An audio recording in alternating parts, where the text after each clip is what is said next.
Wolfpack, what's going on? It's your boy, the Wolf of Roto Street, RotoStreetJournal.com. We breed and feed you fantasy wolves.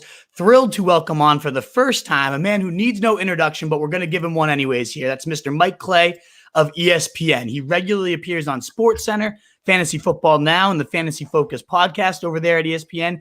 He was an original OG over at PFF, founding their fantasy department, creating now many mainstream advanced analytics such as ADOT, opportunity-adjusted touchdowns, also introducing wide receiver cornerback matchups. I mean, in short, this guy's just a fantasy revolutionary, blazing plenty of paths in the industry that so many of us now try to follow. So, Mike, thank you so much for coming on today with me. How are you doing?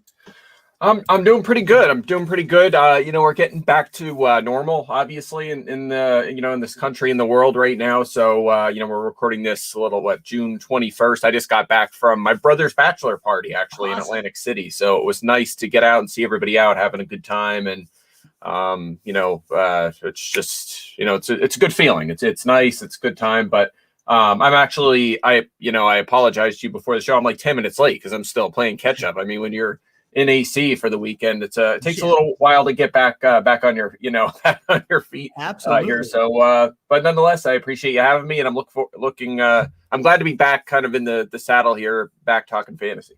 No doubt. How's AC? Good time. Congratulations. That's exciting stuff right there. Yeah. My brother's bachelor party. Yeah. So he had a great time. We took good care of him. Eat some good food. Had a couple adult beverages, and it was a lot of fun. So AC's back rocking now, as is again most of the world right now, which is great to see.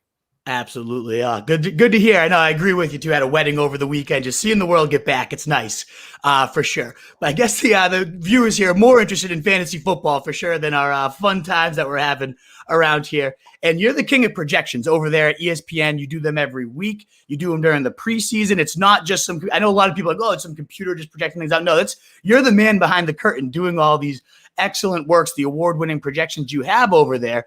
And as someone that's looking to get into that for the first time in the preseason here, can you kind of explain your process, your workflow, things you use, tools you use, anything about your process that could kind of illuminate it and make me better when I get going for these? Yeah, I mean, I get asked this question a lot, and my answer is always, how much time do you have, right? Because this could take hours. You do the whole show just on this. But in a nutshell, it's a combination of essentially a projection model that I built that does use some automated things that, again, are built by me using research and studies I've done on things like, just as an example, like how do you project a completion percentage for every quarterback, right? There's a model I built to do that.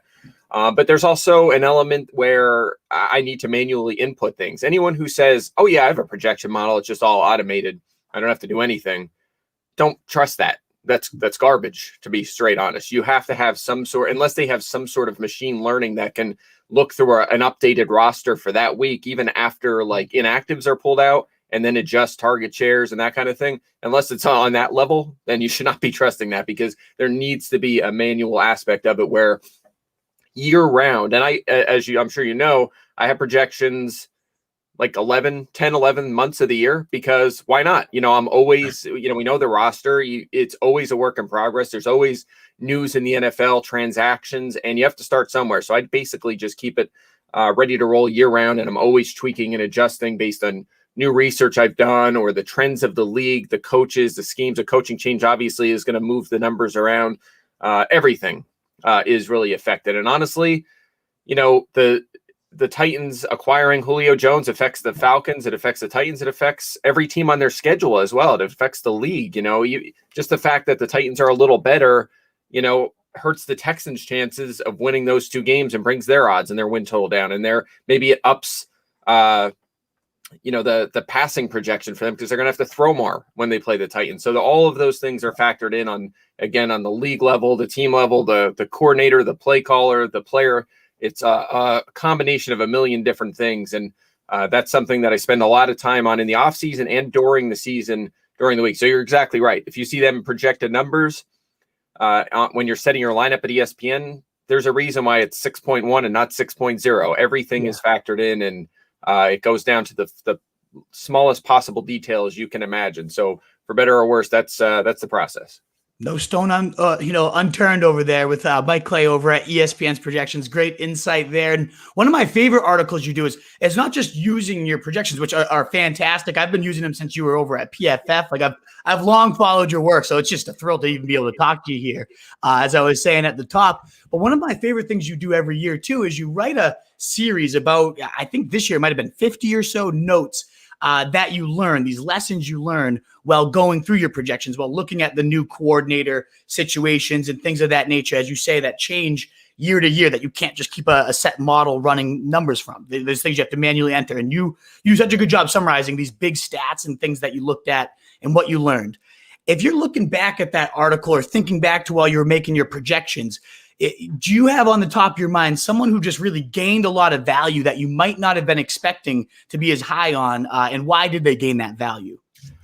Yeah, you know what? I think there's a lot of ways I could go here, but I think talking about the Dallas offense is worthwhile because, one of the things that I learned, well, really two things. One was, I think because Dak Prescott missed most of the season and we're all like subject to recency bias, we forgot just how great they were all across the board when he was under center. They were averaging almost 4 touchdowns a game compared to under 2 a game when Prescott was out.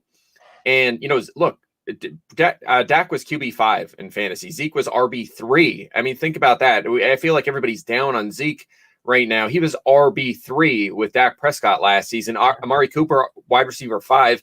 Believe it or not, he's never finished a season better than 10th. He was sitting there in the top 5 with Dak. CeeDee Lamb was 11th. Gallup was 33rd. Even Dalton Schultz, who was not supposed to be their number 1 tight end going into the season, was tight end 12 for the season. This was an offense that was second in offensive snaps per game and pace of play. So they were, Mike McCarthy came back as head coach, decided we're going to run tons of plays. We're going to move fast. We're going to, obviously score a lot of points. The offensive line is going to be healthier this season. They were missing a lot of guys last year. So it's an offense that feels too big to fail, or too good to fail. They just have so many things going for them from a fantasy standpoint with, so many plays and so many weapons, a healthier offensive line. I mean, the sky's the limit for this Dallas offense. And, going through this and looking at all these little things is a worthwhile process because I think you'll learn a lot about expectations for each team and the Cowboys, man.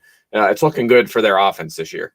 100%. I think that even harkens back to what you mentioned with Julio Jones going to the Titans. Like a more explosive Cowboys also impacts all the teams they're facing. So it's only good news for everybody else around them because they're going to have to put up points and keep pace with this team that was second, as you said, in plays per game, points per game. It was a crazy pace. I didn't even realize almost 4 touchdowns per game. That's a wild stat. I think Ezekiel Elliott, I love that you shouted him too. He's creeping up towards my top 4, 5 by the day. He was around 7 or 8. And the more and more I read about him, just the best shape of his life right now and the offense taking another step. I love it. I love all about that all that information on the Dallas Cowboys.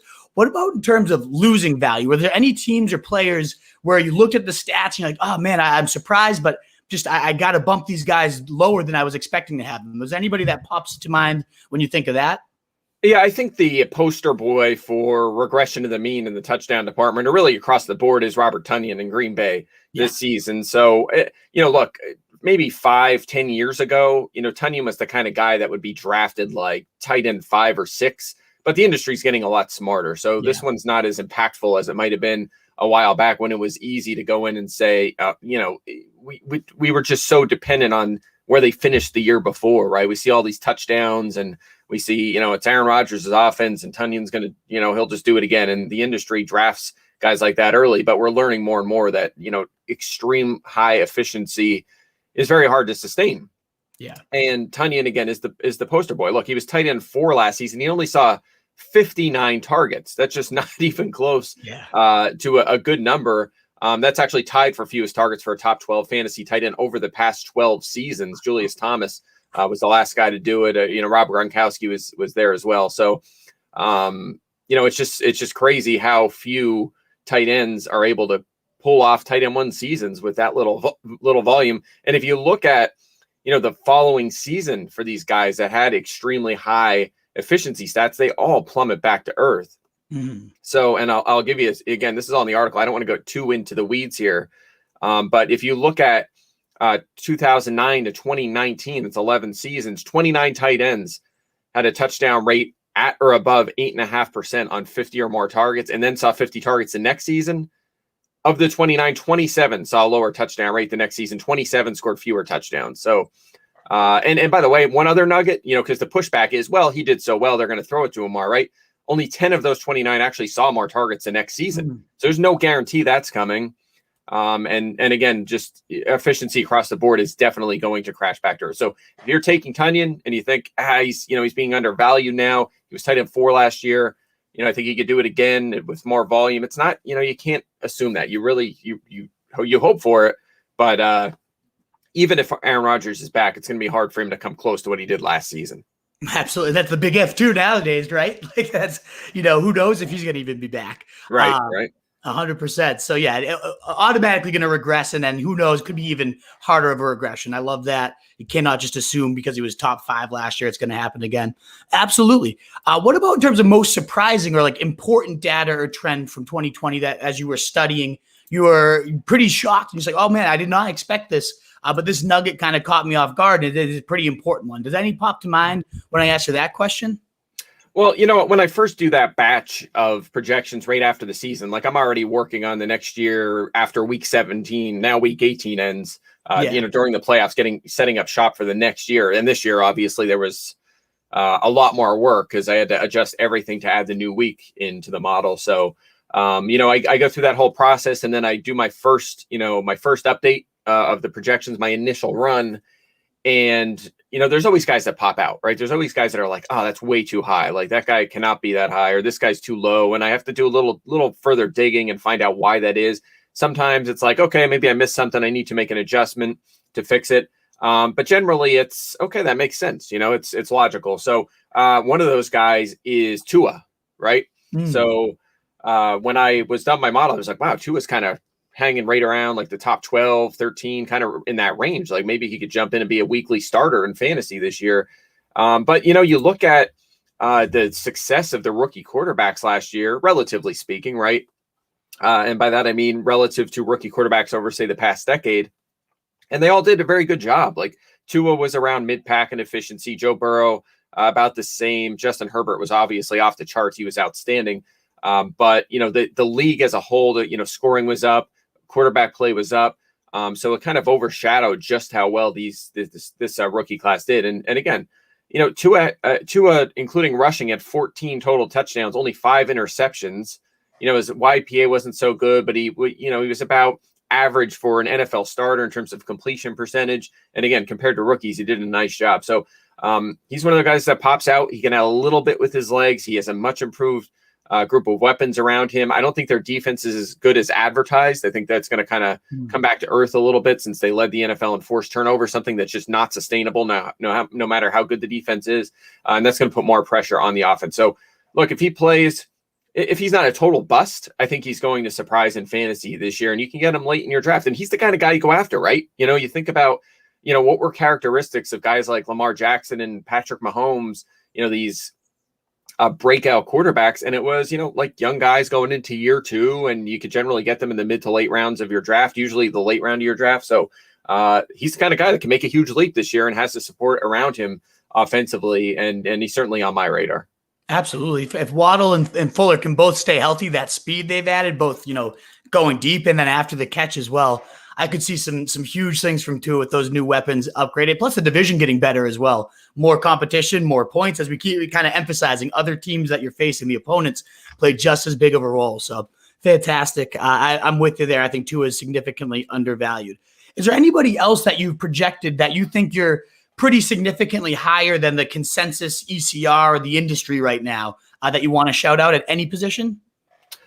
Yeah, I think the most undervalued player in fantasy right now is Logan Thomas, for sure. I mean, you look at the top group of tight ends, or at least the tight end ones, and like you have Travis Kelce round 1, and then round 2 and 3 get into Darren Waller and George Kittle, and then it's like round 5 and 6 is Mark Andrews, TJ Hawkinson, Kyle Pitts the rookie, and then suddenly you plummet to Logan Thomas in round 9. At least on my board, you have Dallas Goedert round 7, Noah Fant round 8. I have them actually after Thomas, but Thomas just sticks out like a sore thumb. It's kind of inexcusable that the number 3 scoring tight end from last year has fallen to the 9th round. And it's not like Robert Tonyan where you're like, well, he was barely targeted. I mean, Thomas's volume was massive last year, right? Yeah. I mean, he played 92% of their snaps. He was actually number one at tight end in snaps in pass routes last season. He was near the top in targets, receptions, top 10 in yardage, touchdowns, expected touchdowns, end zone targets. I mean, he was below 4 targets one time last season and hit 7 and 8 of almost half of his games last year, including the playoffs where he had 9 targets. So he's a huge part of that offense. And he did it with, he had a top 10 fantasy week with 4 different quarterbacks. Yeah. None of those 4 are week 1 starters this season. I mean, it was really impressive what he pulled off last season. He has a better quarterback with Ryan Fitzpatrick now, who's a gunslinger. He'll push the ball downfield. He'll make mistakes fine, but for fantasy, we love him because he'll get his weapons to football. And of course the pushback is, well, they added guys around him, right?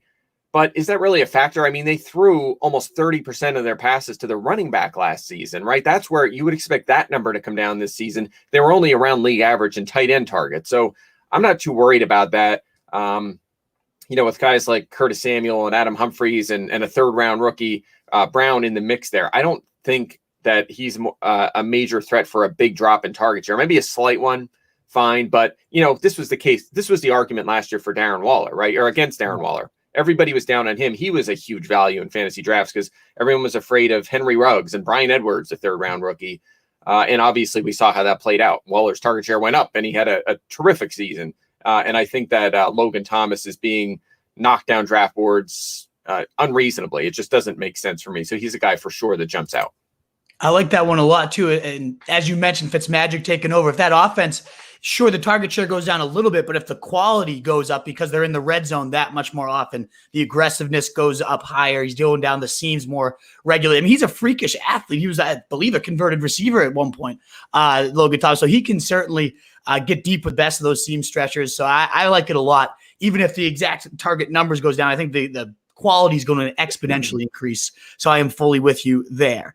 And the last one that I want to ask is, who are you lower on when you were doing your projections than you think the consensus average might be right now? Yeah, there's a few of those. I think the guy that really jumps out is James Robinson, who I have 29th on my board and is going in the 4th round right now, which, it doesn't really add up to me. I don't know how he's going to pay that off with a 1st round running back, Travis Etienne, in the mix, not to mention that they're talking about working Carlos Hyde in as well. So look, I'm not too afraid of Hyde. He is a pretty low projection on my board, but Robinson's numbers just don't add up to paying off a 4th round ADP. He's going to have to score a ton of touchdowns and have really high end efficiency. And I'm not sure that happens in an offense that's going to be a work in progress, that has a rookie quarterback, not an offensive line that jumps out by any means. So it's just going to be tough. And we see this all the time with guys who, maybe get a decent chunk of carries, but don't do a ton in the passing game. And I'm sorry, I just can't imagine that Robinson's going to be out there stealing all kinds of passing down work from Etienne when they spent that pick on him. It's just that history doesn't say that makes sense. And, the talent level discrepancy, the raw talent, the raw ability discrepancy doesn't make a lot of sense either. So I prefer Etienne of that group, even if you flip them around and you say, well, I'm going to give more work to Robinson, less to Etienne. Still, round 4 is tough when you're talking about guys who could be full-timers like Myles Gaskin, maybe Chase Edmonds, get more of a workload, certainly in passing situations. And, you can also get guys like Josh Jacobs and David Montgomery in the 4th round. How about Mike Davis, who could be I'm not really super high on, but he's going 2 rounds later, and he should theoretically see more touches than James Robinson based on the look of those depth charts this season. So, I think he's a guy, is one of a handful of guys that shows up pretty low relative to everyone else in my projections. Yeah, 4th round price tag. That would be absurd. And they've even talked about using Carlos. It's one thing if he was the only early down back, had all the goal line carries, but they've already talked about getting Carlos Hyde and Urban Meyer standover going there as well. It seems to me like a nightmare. I'm with you. Target the pass catching guy and the rookie there. Absolutely. Well, I do love the chance, Mike, if you don't mind, to run you through the No Huddle offense, where I'm going to give you 20 quick hit, first name that pops to mind or answer. No need to explain them all. Just write what comes to mind. You got a quick 2 minutes or so to rifle through that with me? Sure, let's do it. All righty. In order, the first 3 picks in every 2021 draft should be? I have McCaffrey, Cook, and Barkley. Travis Kelce should go no later than pick number? See, I could cheat. I could just use my board here. So I'm going 8, but I wouldn't crush you if you went a little earlier, but he's 8th on my board. The next Mahomes, Lamar Jackson, Josh Allen will be. Oh man. I'm gonna just give some love to Justin Fields. Let's say he breaks out in year 2. We'll go Fields. The rookie 101 should be. The rookie 101. I have Chase. I'm not gonna crush you if you go Pitts there though, but I do have Chase at 1. Who do you think will flop the biggest from this rookie class? You know what? I like this one. I think I could have went this way answering your earlier question about guys I'm low on. I think Michael Carter is one that makes sense. We don't even know if this guy's good. He's a 4th round pick. Those guys usually don't pay off. So I think he makes sense. And even Amon-Ra St. Brown too. Again, a lot of people thinking, well, he could be the one for Detroit, but there's some pretty strong evidence that, day 3 and undrafted rookie wide receivers are pretty useless in fantasy. There's almost like Tyreek Hill's like the only one that has paid off in the past decade. Yeah. So I think those guys people are reaching on, and this applies to rookie drafts too. I think those guys are the ones that scare me most. Who do you think's a mid-rounder you could see ascending to those early rounds in next year's drafts? Oh, interesting question. I mean, naturally it would probably be, a rookie. I would say, it could be a 2nd-year guy. How about Jerry Jeudy? I think he's worth a mention. Maybe even Cortland Sutton, you throw in that conversation too. They're going round 7, 8 in that kind of range right now. Judy's a guy that, has superstar upside. You can get him in the mid rounds right now. He could be that next breakout player. It's going to come down to quarterback play, of course, for them this year. Love that one. Free agent who's going to crush in their new home this year.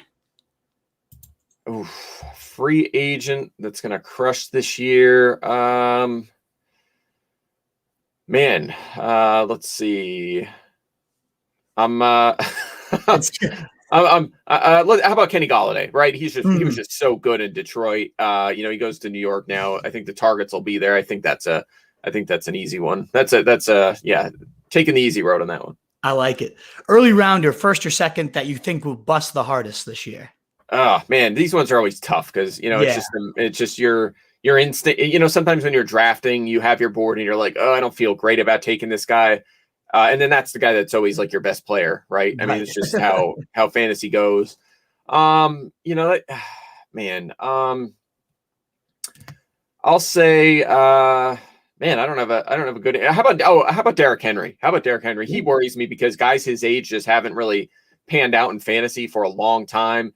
Not to mention guys that have seen the volume that he has seen, right? You look at the touch leaders at running back over the past decade and what they did the next year, and it's pretty ugly. So, I'm a little nervous. It's so hard for running backs to hold up for, 2 full seasons, let alone 3. And he's racking up a ton of touches each of the past 2 seasons. Yeah. Can he do it 3 years in a row at his age? History says no, but maybe he's a unicorn. So we'll see. He's been a popular answer on here, so you're not alone on that one. Last 2 here, most important, so especially for someone projecting like you, what do you really have your eyes on in terms of a training camp story or battle that could change your projections? What's the most important thing for us to monitor? There's, again, a million different ways we could go here, including, who's going to be the quarterback for Houston and Green Bay. Stuff like that is obviously massive. I think that, sorting out running back depth charts is obviously a pretty important one. I want to see if like a guy like Antonio Gibson is in fact handling more passing down work because, if he sees a boost to say a 15, 18% target share, which is possible when you consider what JD McKissick saw last year, and he still handles say 60% of the carries, 65% of the carries, still scores a bulk of their rushing touchdowns. The sky's the limit. He could be a guy. I think he's one of the few guys that has number 1 overall fantasy running back upside, right? Like he could be that breakout player that joins that conversation this year. So, he's a guy I'm going to be keeping a pretty close eye on because I want to get him on as many teams as I can. Awesome. We'll wrap up here with your boldest 2021 fantasy football prediction and just a reminder to our listeners where they can find your work and connect with you. That's funny. I should have saved Gibson for that. So my bold prediction would be Gibson is the number 1 scoring fantasy running back this season. That's exactly where I would have went with that. So that'll be the bold prediction for sure there. Awesome. And then where can our listeners find your work and connect with you? Yeah, sure. On Twitter at Mike Clay NFL, and of course, head over to ESPN.com, ESPN Plus. Always, content flying in over there, and I already have my lineup for all the stuff I'm going to write this off season. I'm already chipping away at it, so lots of good stuff to come over at ESPN.com. Awesome. Well, Mike, this was, as I said, I've been reading you for years and years now. So just the chance to chat with you here was truly a pleasure. I really, really thank you for giving me the time here. Thank you so much for all the insight and everything. It was an absolute pleasure, Mike. Have a great rest of your day. You too. Thanks for having me. We'll do it again sometime. Take care. Awesome. Thanks again. Best of luck, Mike. See you later. All righty. And Wolfpack, thank you guys so much. As always, after the guest sign off, I do love to answer your questions and go deep into, let me get the animation here. The mailbag. So any questions, comments you guys have had, I love to field here. But thank you once again, Mike, an industry legend, a guy I've looked up to and read for so long. So it's so cool that this thing I've started a few years ago, I have the chance to talk to these original just legends of the game. It's awesome. Mike's video quality equals crap. Yeah, he's on the way back. I got to be a little understanding there. He's on the way back from a bachelor party, still joining this podcast. You got to give him props there. I'm definitely certainly going to be. That's why he's talking to the void there, being 824 forever. Because man said black square exactly. But he had a bachelor party for his brother he's coming home from, and still was kind of en route. So the fact that he was able to give us that much insight and whatnot just goes to show you the brainiac, as you guys say. He lives in the void. The only way he can get his projections done. He's the brainiac. I love it. But any questions you guys now have, please let me know. A lot of good commentary going on here. I'm worried about Pollard's involvement with Zeke. Pollard was more involved last year than I would have liked. Mohammed, great to see you, by the way. I love all the comments you've been putting on the videos and stuff. I don't know if you're new to us or you're just getting more active these days, but it's not unnoticed. I appreciate you. I see your questions, your comments, and that you're here today. So thank you so much, bud. Yes, Pollard's great. And that's the thing is that worries me a little bit about Zeke is how good Pollard is, especially when he took over as the lead back. Even in that gross situation, Zeke was kind of floundering, and Pollard took his opportunities and had a league-winning week 15. It was insane. 30-something points, I believe, if I'm not mistaken. So, yeah, Pollard's good. He's legit good. The thing is if you look back at the snaps when Dak was healthy, when Zeke was healthy, everything was clicking. I believe Zeke was right around like 80 to percent or so of the snaps and touches. Pollard was getting in there every now and again on third down, but Zeke was seeing more targets than he ever had. And this was a Zeke that looked a little sluggish, didn't look like he even really deserved the work, and was still out there getting it all. Now all the reports are Zeke is healthier. He's flying around there. He's in the best shape he's ever been in. And I get everybody's in the best shape of their career right now. But for a guy like Zeke, where some days we can literally just see the stomach. Some days he's completely ripped and shredded. Those rookie season Zeke, and we saw what happened, led the league in rushing as a rookie. Then we see him come back a little tubby, doesn't look as thick, as always, and he has his worst years, right? So he's a player I actually pay attention to those. I'm buying a 70% involvement Zeke, 30% of Tony Pollard. It's going to be a little bit of a detriment, but I'm not bumping him down. I think he's going to land right at number 5 for me on my big board. Reason why we can't see him just black screen on his end. Yeah, as we were saying, Mitch, he just couldn't put his video on because he's on the way home from a bachelor party. So understandable. I don't like Logan Thomas much because of the addition of Samuel. They also have a better team causing more positive game flows, running the ball late. True. I think I see that positive game flow, and that's why I'm actually a little bit higher on Antonio Gibson. As Mike just said, could be the number 1 player in fantasy this year. Insane. And I love that type of boldness over there from Mr. Clay. But I don't think Samuel is going to necessarily kill him. Sure, it's going to void some targets. But we see a lot of these teams like that, even when they're blowing out teams, Chiefs over the years and whatnot, they still play at such a high pace and push the ball. I could see the Washington football team really taking over that level of play this year. I mean, they were 8th in pace last year with the most conservative possible quarterback in Alex Smith. They really tried to push this fast pace. I think 8th and also pass plays per game. I can see, you give a gunslinger like Ryan Fitzmagic that same exact offense with better weapons around him. I think a lot more chances for Logan Thomas to score touchdowns. Certainly, at least you get maybe a slight drop down. He's not going to be the tight end 3 again. But what Mike, I think, was emphasizing, he was the tight end 3, and now he's going in round 9 as like the tight end 11. But his situation isn't really that much worse. A little more competition, but certainly a bigger upgraded quarterback. those two things definitely offset each other for me.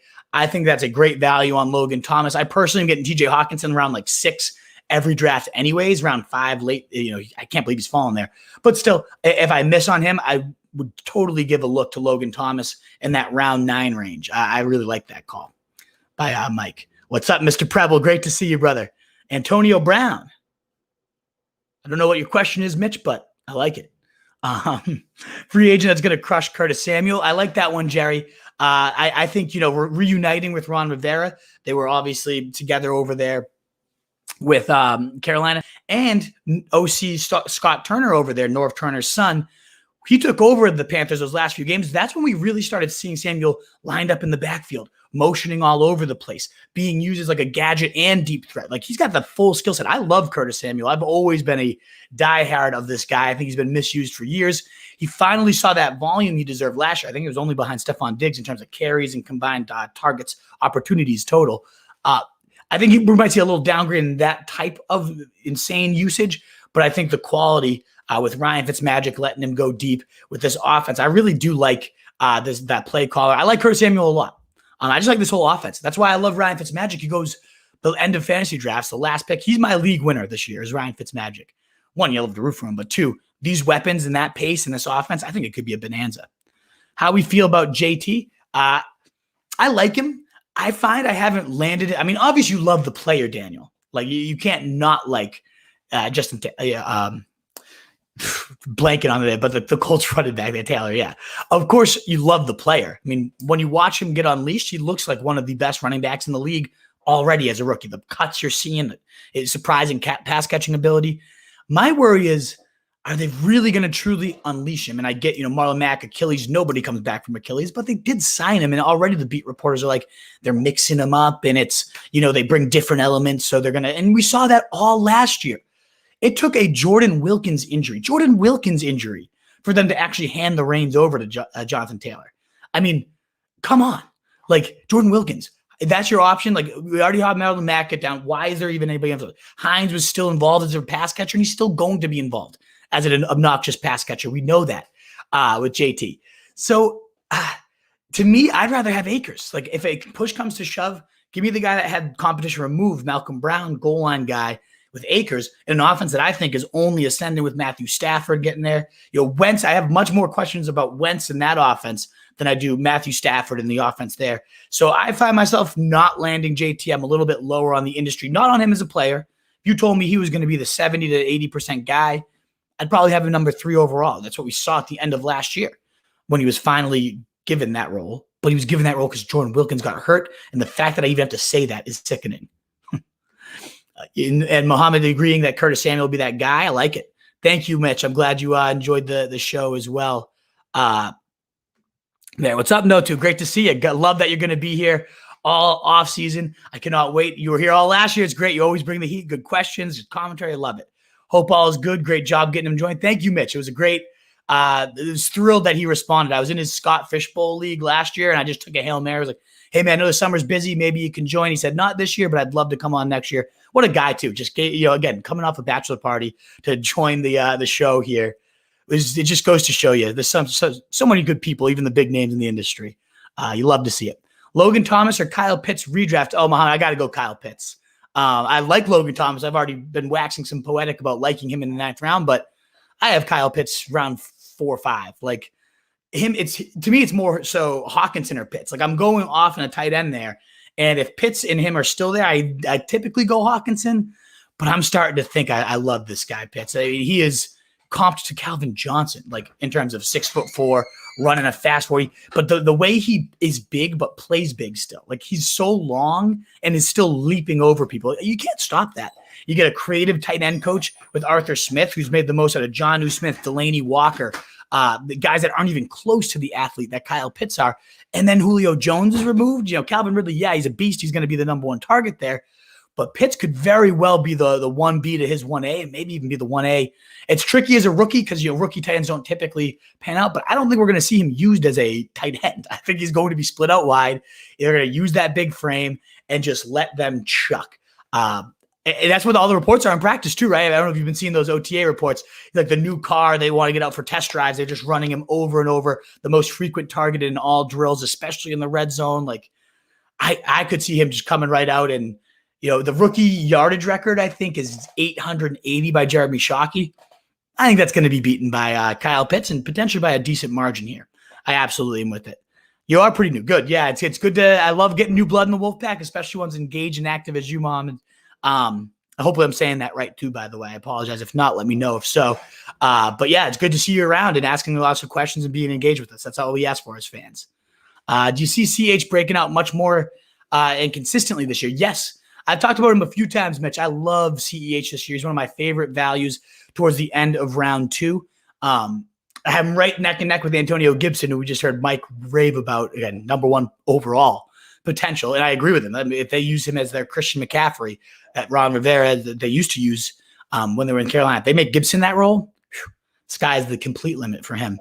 But I find myself more often going CEH, line improvements, no more Le'Veon Bell headaches. The fact that they got rid of Williams, who they loved, Damian Williams, for so long, the fact that they're willing to get rid of him tells you the comfort level. And we've seen Andy Reid's offense, whether it was Brian Westbrook, whether it was LaShawn McCoy, rookies never tend to take to it in year 1. And Hilaire didn't have that bad of a year. As good as he had bad year relative to expectations. If you passed up on a Henry or you passed up on a Dalvin, right? Then of course he had a horrible year. But if you just look at it in a vacuum, like it was a decently successful rookie year. He had a lot of bad luck on the goal line, running behind a awful, the 32nd, right at the bottom 30 of the run blocking team. So he was getting blown up all the time. You go and you trade for Orlando Brown. You get a huge upgrade there. You get Kyle Long, who's hurt now, but could be back. They draft that center, fell as hard as can be. They signed Joe Tooney. This line is going to be going from one of the worst to potentially top 15, maybe even top 10 unit in the league. And you don't need me to tell you how good an offense with Pat Mahomes is, even if he lost a couple wideouts out wide. And all the reports too in camp, they're using their running backs to compensate for that lack of receiver with Sammy Watkins leaving there. They're seeing Clyde Edwards-Helaire go out wide more. And I just think we're going to see a huge usage and comfort level and line improvement bump. That's all 3 of them are combined for a perfect storm with Hilaire. And we're going to get what we thought last year, where we thought he was number 4. We're going to get those numbers, but we're going to be able to get him at the end of round 2, early round 3. Sign me up for that all day. I'm all in on the bounce back here. 1 QB leagues. You have Murray, Tannehill. Should I move on from one of them? I don't see why you have to move on. If you get a good price, sure. You're not going to get fair value for Tannehill. He's always undervalued, even with the Julio Jones news.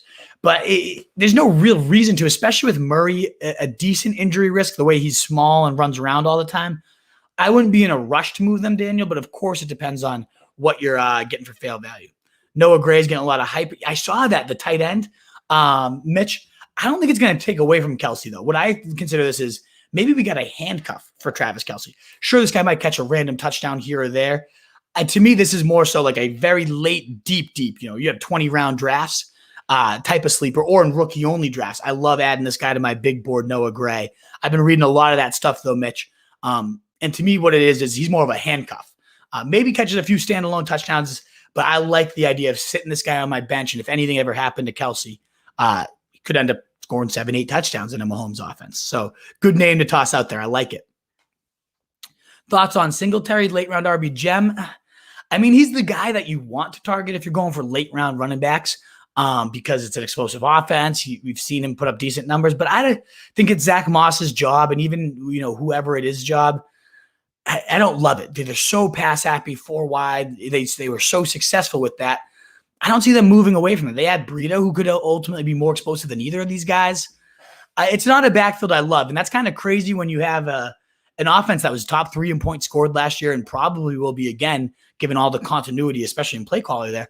So if somebody did pan out of these 3, then they would be a monstrous value. I don't think it's going to be Singletary if someone does, and I don't think any of the 3 do. So no, I'm not in there. Keep hammering the podcast. Love it. Thank you, Dave. I appreciate you tuning in every time, man. I think you're Pitt Steel City, if I'm not mistaken, right? Good to see you. You're always here, and I really, really appreciate that. Coach Rivera, old school, run the ball kind of coach, defense and run, I think. I like Gibson, though, worried about the toe is always – you hate to see that type of stuff, right, Mohammed? absolutely. And Wolfpack, I haven't even asked for it because I was just so, Mike had 25 minutes. I had to get him in and out. But if you don't mind, if you're catching the replay, you're here with us live and you haven't given us a thumbs up, a like, or a share, retweet any of that good stuff, it does help us out so much. I greatly appreciate it. But yeah, I mean, that Rivera, he gets that kind of, stereotype or whatever you want to call it, this reputation as this run heavy, ground and pound defensive guy. But Riverboat Ron likes offense. He's always been that way. Think about Cam Newton's rookie season, the way he lit it up.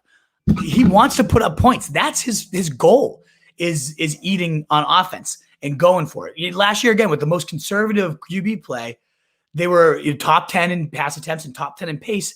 And they had an anchor tied to them with Alex Smith, who loves to just check it down and keep it simple. I think Scott Turner is one of the better up-and-coming play callers. I think this year he's going to truly be able to show that off. So I'm really looking forward to this offense. And I don't necessarily agree that Rivera is this like ground and pound defense and run. He loves the run. McCaffrey had 400-something touches under him, but he also likes to air these things out, get deep, and put up points. And I think the Washington football team is going to end up finishing the year top 6 in points. And most are going to project them for like top 16 numbers or so. So I'm a big believer in the football team this year. AB for another late draft pick. That was Mitch. That's a good toss out. Who else was good? It might have been, I don't know if it fit the time frame he set. He might have said the last like 6 or 7 years, and AB was a few years behind that. But yeah, obviously one of the best late round receivers you could ask for. Great interview. Wolf was wondering best receivers to take a shot on late. Ooh, off the top of my head, best receivers to take a shot on late. Well, I'm always a fan of trying to figure out like who could be the alpha of a group that we just don't really know yet. So you look at like the Jets, for example, and Elijah Moore and all these practice hype steam. Every single day we're getting dominating red zone drills, dominating deep, another deep catch down the field, intermediate, the go-to guy, the rapport between them off the field about Zach Wilson and Elijah Moore going to dinner together, all that stuff. The track record of Ole Miss. Like I think Elijah Moore is going to be one of those guys I own on every team, similar to Rashad Bateman too. These rookies that could just immediately walk in and be these number one weapons. I love. So figuring out who's the number one for the Jets, maybe Crowder's in his way because he's going to stay now. I think it ends up being Elijah Moore over Corey Davis, over Crowder. I do like Bateman emerging as the number one for Lamar Jackson. I think that offense could take another step. Yeah, it's the run heaviest. Greg Roman doesn't like the best. Well, we've seen Michael Crabtree and Anquan Bolden have many successful 1,000-yard, 6 to 8 TD seasons. I wouldn't be shocked at all if Bateman did that as a rookie this year, given they have nobody else really to throw to. He is their true security blanket. I'm writing about it right now. I actually started it before the show. I'm going to finish it when we hang up, what he could do for this offense. I think it changes everything there.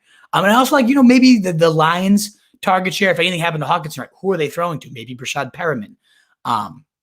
As a guy. Let me know, Paul, who are some late round receiver guys that are on your radar? I haven't fully made my, every year I make a penny stock list. I'll be releasing it this summer of running backs, of receivers that I love. Those are the ones that pop straight to mind right now. But let me know some of your favorites, Paul. I'm happy to touch base on them. Who do you like better if it was a significant injury to Scary Terry or DJ Moore? Diami Brown or Terrace Marshall?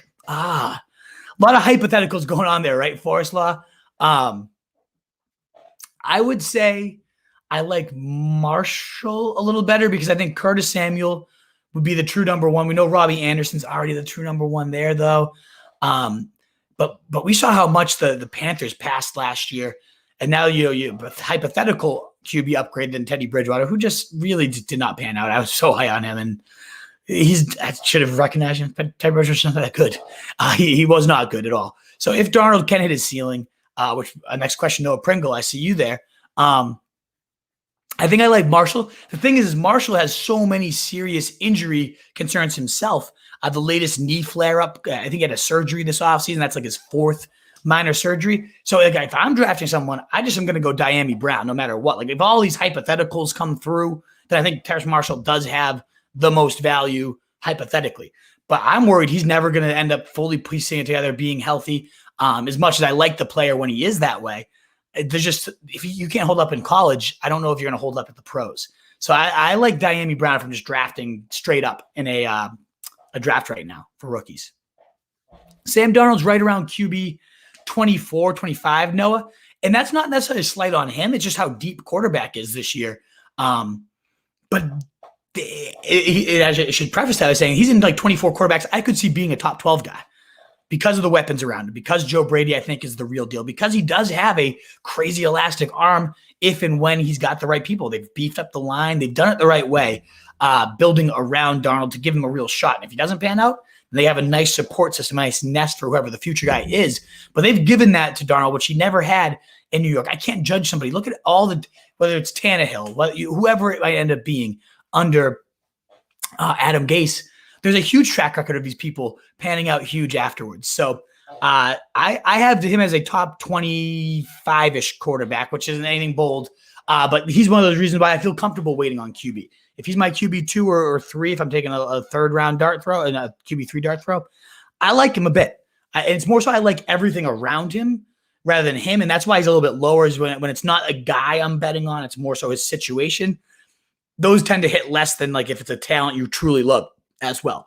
But I do love everything about his situation. To me, though, those guys go in Ryan Fitzpatrick's range. I have him 10 spots above any of these guys. Like I'm just going to take Ryan Fitzpatrick over any of these guys in that late round range. Pitts is a wide receiver with tight end. Exactly, right, Jerry? They'll have Hayden Hurts and that, doing whatever garbage he did last year. But yeah, Pitts is going to, you can't really even look at him as a tight end. I'm worried they might even strip his tight end eligibility when we realize he's going to be a wide receiver all year. I don't think you can do that at this point. But if they do that mid-season or something, how annoying would that be? If he's playing all the snaps at wide receiver, you could see ESPN or Yahoo, they track those snaps so religiously. What if he gets a tight end, switches from tight end to wide receiver? I would hate that because the tight end is so much harder to find talent at. As a Chiefs fan, absolutely excited for sure. Powell, our rookie, is looking good. Oh, good to know. Cornell Powell out of Clemson there. Certainly a target void. He's good to know in dynasty drafts. Yeah, absolutely, man. And thank you for the kind words. We're very lucky. We've gotten some great guests these last couple of years. We have some great ones lined up for July.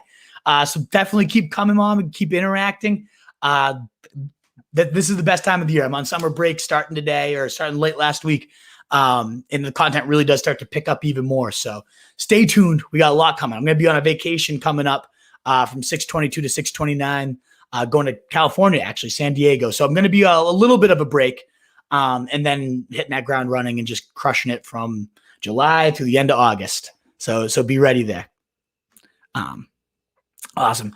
Guard top 6 to 8 tight end. I'm waiting to see Zach Ertz get moved before I officially declare, but that seems like that's all said and done at this point. So yeah, I'm confident there. I love the player.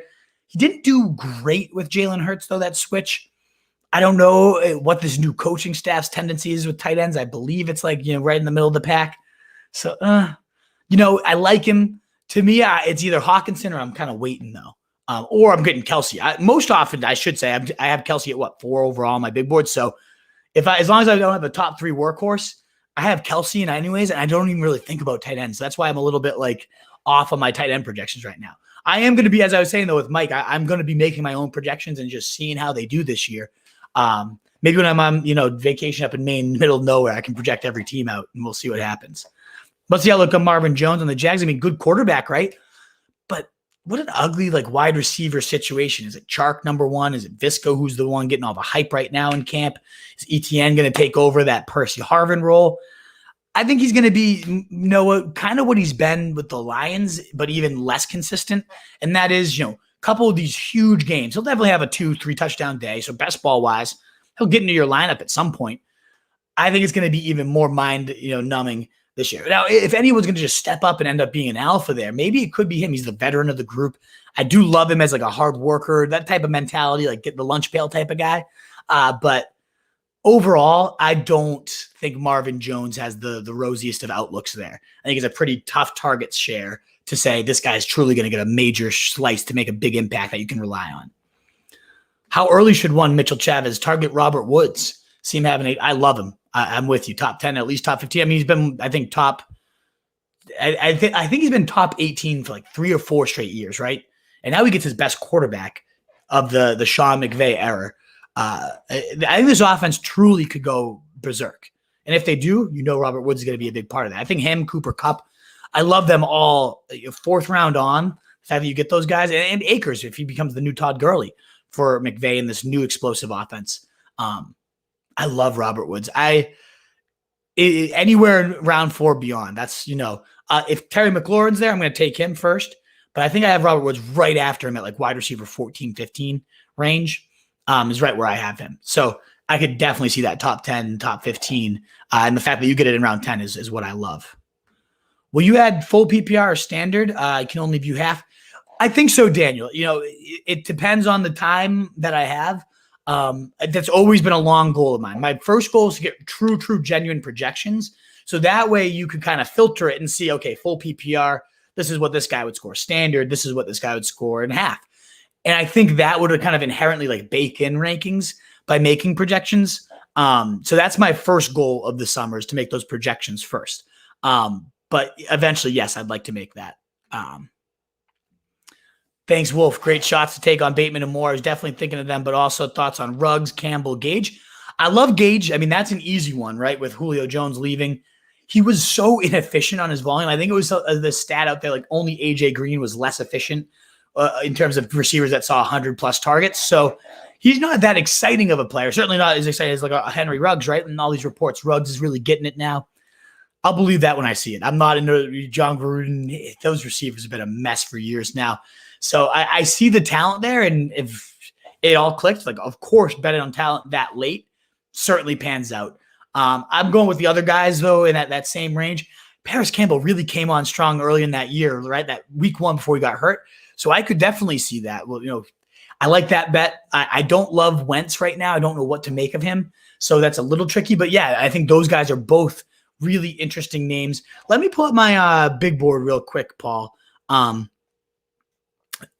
Because those two names, Ruggs and Campbell, a long shot, as I was talking about guys that could just like ultimately lead their team in targets, like that could be, well, Ruggs isn't going to ascend for Waller, but in terms of leading their wide receiver cores in targets, I guess I should say, you could see that for Campbell taking over for T.Y. Hilton if he's fully healthy. You could see that for Henry Ruggs taking over. Who is even the number 1? John Brown there? Like, I could see it, but I prefer Moore. I prefer Bateman for sure. Let me just pull up my wide receivers here, and I'll give you like a true, genuine big boy. And you can find all these rankings, folks, if you're wondering what my guys are. RoastRejournal.com. We Breed and Feed Fantasy Wolves is where you can find all this stuff, or in our trusty little app. We have huge improvements in the works for the summer, but get that early version of our app. It's very clean. Our ranking. So Robert Woods, by the way, I have at 16, right below Evans and Godwin, but I might flip that, to be honest, Mitch, if you're still out there. But in terms of late round receivers, Bateman, Russell Gage, I have higher than consensus. Darnell Mooney, that's one I wanted to shout out with the deep accuracy of Justin Fields. I think he's the 5th most accurate deep passer of the last decade, according to Pro Football Focus. How many times have we seen Mooney streaking wide open down the field only to have it sail behind him or over his head? It was just a disgusting situation. So I think that's going to make a world of difference. So I absolutely love Darnell Mooney. I did like Cole Beasley as a late round target till lately. Good Lord, what's happening there? What a sick human being. Some of those things he's tweeting out. But yeah, Elijah Moore, love him. He's going to get bumped up. I got to update my rankings to show him. And all these rookies, Rondell Moore. And the last one I guess I'll toss out there is Traquan Smith for the Saints. MT obviously the clear number 1, but behind him, it's a pretty wide open situation. Yeah, Kamara too, of course. But whether it's Troutman, whether it's Traquan, somebody else is going to have to step up and catch some passes there. But I got to update this big board now. I'm looking at it for sure. Redraft, my man Tunes. How much of a hit does Fields take with Nagy saying he's not the starter? I know it's early, but I feel like they won't be able to keep him off the field. I'm with you, Tunes. I think, that's just semantics. Like, feed Dalton to the Rams, let Aaron Donald destroy him, and then it's going to be Justin Fields. I'm not even convinced that Justin Fields won't be the starter come the season. Like, he just gives your team such a better chance to win than Andy Dalton. Come on. So I put no stock in that because if I'm taking Fields in redraft, I'm taking him as my QB2 anyways. Like no one's drafting him. Like I'm going to start him from week 1 against the Rams, right? So I love him as a QB2. As soon as I have a Ryan Fitzpatrick, who I know is going to at least start the season hot, like give me Justin Fields all day or Trey Lance. Love them both. None at all. I wasn't drafting him to be my week 1 starter. So these reports that Nagy's being a little douche don't change that for me. He's kind of streamed live in Cali wearing a Roto sleeveless. Absolutely, right? That tank top. I got it in my suitcase. First thing I packed, Tunes. Maybe I'll do a quick best ball draft on the phone and stream you guys in. Love it. Thank you, Mitch. I will absolutely have a great vacation. I cannot wait. With Julio leaving, I see more work for Mike Davis over Gage. Thoughts? I think it does open up work for both of them. I don't know why it would 100% just go to Davis over Gage. I would assume more so. To me, Tunes, it's actually Kyle Pitts. Like he's the one that fills that Julio Jones big body, leap over people, get open at will anywhere on the field type of guy. It's really Pitts for me. And I think that's kind of might be assumed in your question, like, who outside of Pitts, right? Benefits from Julio. So yeah, I think it goes to both of them. Gage is kind of strictly a slot guy we saw last year. So I don't think like he's going to fill in for Julio in that role. I think both of them, though, see big volume upticks. I can't say I lean one over the other as like this guy's clearly who I'm projecting higher for target share. That's Kyle Pitts for me. Rams running back or Mixon. I'm going Cam Akers. Is there a reason you don't say his name, Mike? I'm going Cam Akers there, though. Mixon's burned me too many fucking times. No way. If the Patriots retain Gilmore, who's the top defense? Pats, football team, Bucks? I really do like this Pats defense, especially another year Cam does kind of sicken me. But the one benefit of that is how much clock you bleed on offense if everything's clicking. And that defense isn't going to need much. I think the Pats might have the best defense, but football team, they have probably the most talented roster if they can get cohesive there. The Bucks too scary though, right? Like the Super Bowl winning team. I cannot be on them. DJ Moore ADP seem to be nerfed up for the Wild Pack. How can we pass him up in round 4 or later, Wolfpack? Robbie Anderson had the same exact target share last year. Like I don't know that I'm 100% into DJ Moore as much as I like love the player and what we saw of him early in his career. When are the touchdowns going to come? If and when they do, it's going to be monstrous. But to me, DJ Moore, let me pull up where I have him. I'd rather have Robert Woods there. We talked about. I'd rather have CeeDee Lamb there. I'd rather have, let me see, where does DJ Moore? Cooper Kupp, I talked about. Rather have him there. Probably Julio Jones. So, these guys that go in the same price range as DJ Moore, that's where I'm leaning. Pringle. Outlook for Sanders, now he's on the bill, especially if Cole Beasley continues to melt down, then he's going to be someone I've already been gobbling up late in best balls. He's going to rocket if Cole Beasley's gone. Because he's probably the most natural fit for that inside the slot, quick shifty, but bring some speed too. He could be a beast. If Beasley's gone, him and Davis are going to shoot up my board. If the Wolfpack can get DJ in round 5, ship the chip. You're into him, Forrest. I like it. I appreciate the boldness. I know you're a DJ hater. It's okay. No, I'm not. I do like DJ Moore, but I also had him in like early round 3 last year, and he kind of burned me. He sizzled me out a little bit.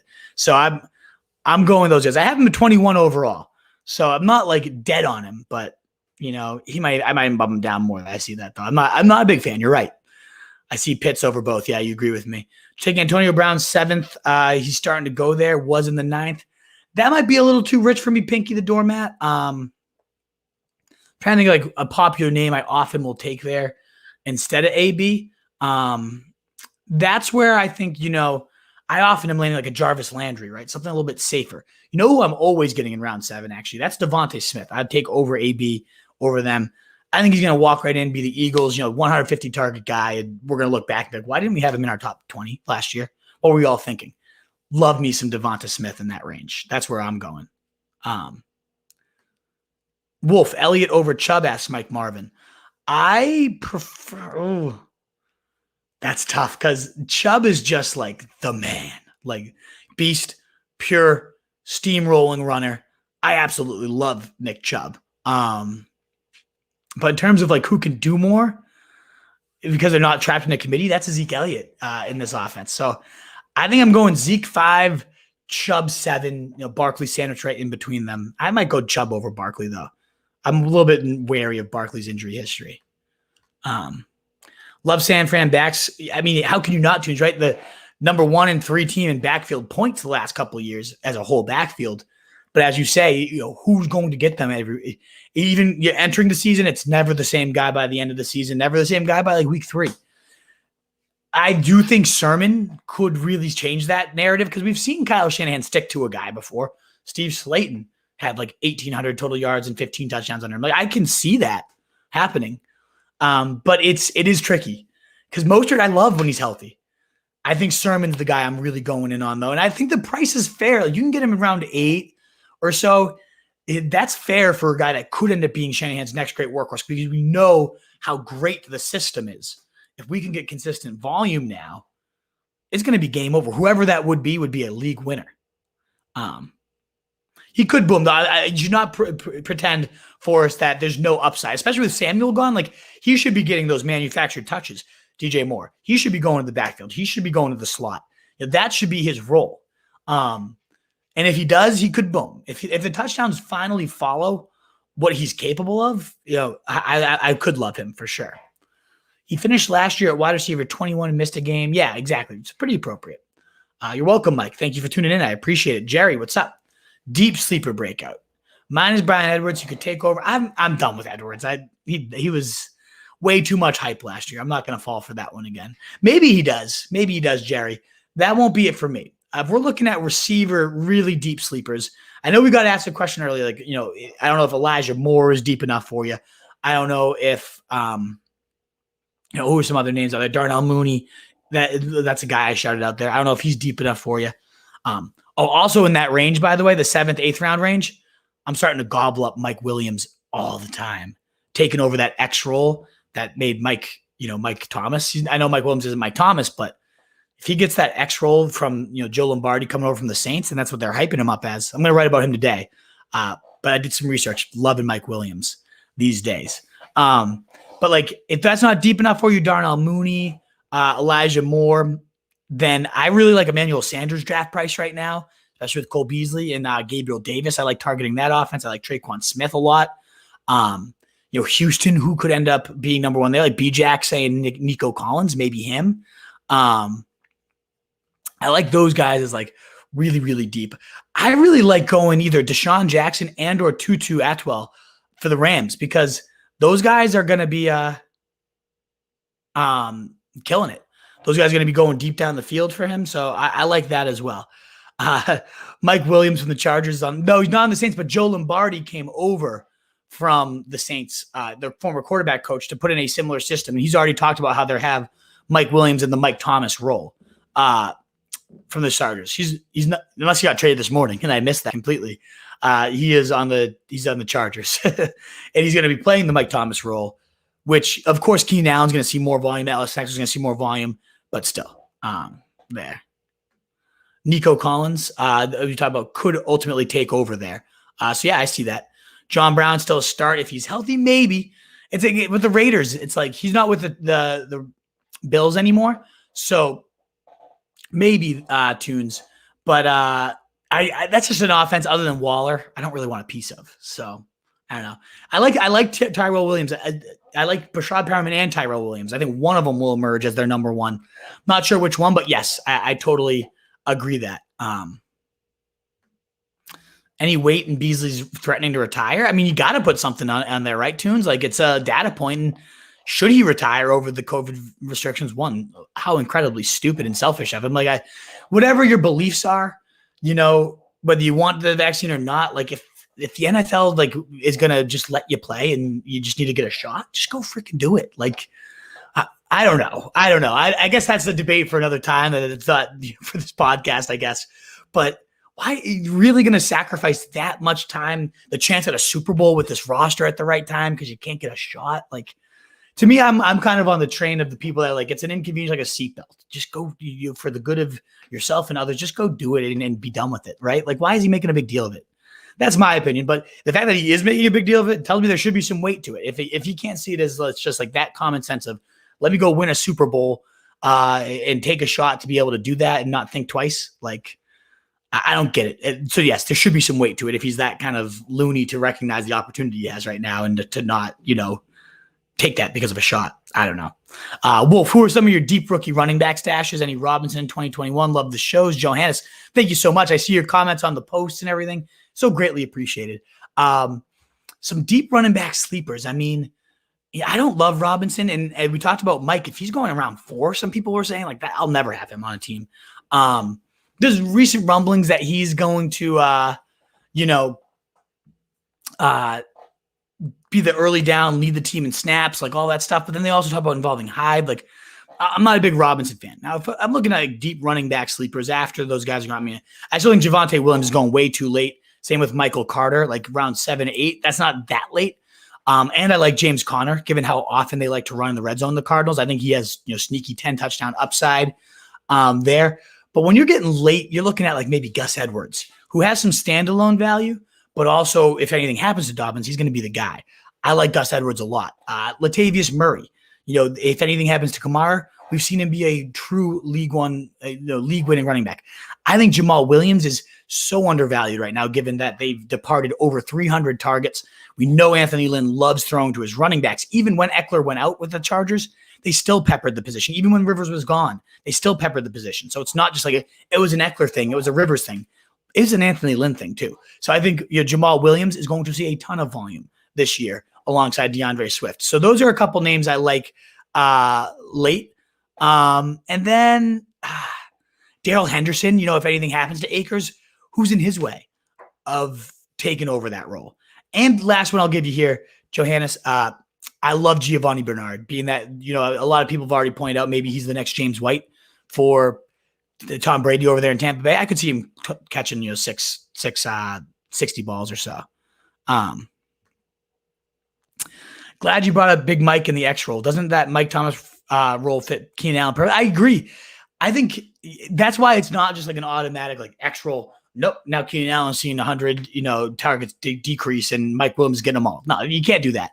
I agree with Mike, in terms of the slants, in terms of the quick stuff, like Keenan Thomas is perfect for that. He's going to be that engine. Yes. But still, even just seeing Mike Williams bounce up to like 100 targets, right? Or 120. Imagine that. He's got some talent. You see it every week. He flashes that. So I would just love to see what this guy could do with the right volume. I'm totally bringing that heat. For real, it's going to be the year of a sneaky RB3. That's really the handcuff. I have a feeling this gear is going to be really fruity in that sense. Yeah, totally could be. A lot of sneaky like third running backs that end up being the actual handcuff type of thing. For sure. Thank you, Tunes, for being here. You have a good one as well, brother.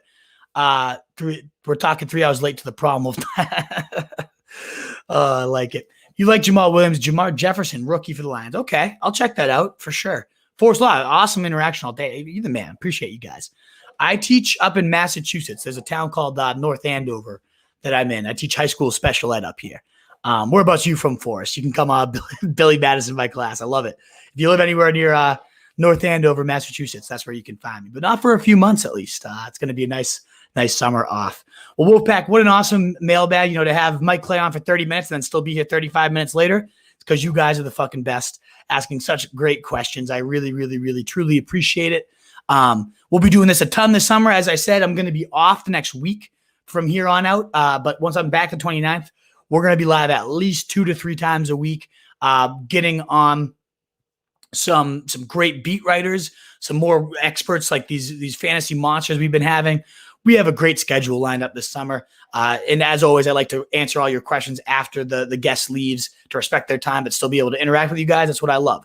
You can find all our content at rosestreetjournal.com. We breed and feed fantasy wolves. If you want podcast-specific notes and highlights, you can find those at ffbdpod.com, Fantasy Fullback Dive Podcast. We pave your path to 2021 titles if you prefer audio. You can find us everywhere you listen rather than these live streams. And me, myself, at Rose Street Wolf. You can find me on Twitter, answer all your questions, your DMs. They're open. Hit me up anytime, guys. Well, thank you guys so much. Yeah, Forrest Law, I appreciate that. You did a great job as long as you charge enough. I appreciate that, man. I like to think I'm a good person. At least they give me a moral compass, being a teacher like that. It's good grounding to have. But thank you so much for your kind words. I appreciate that. Wolfpack, in a world full of fantasy sheep, be the wolf. I am out. See you guys in a week.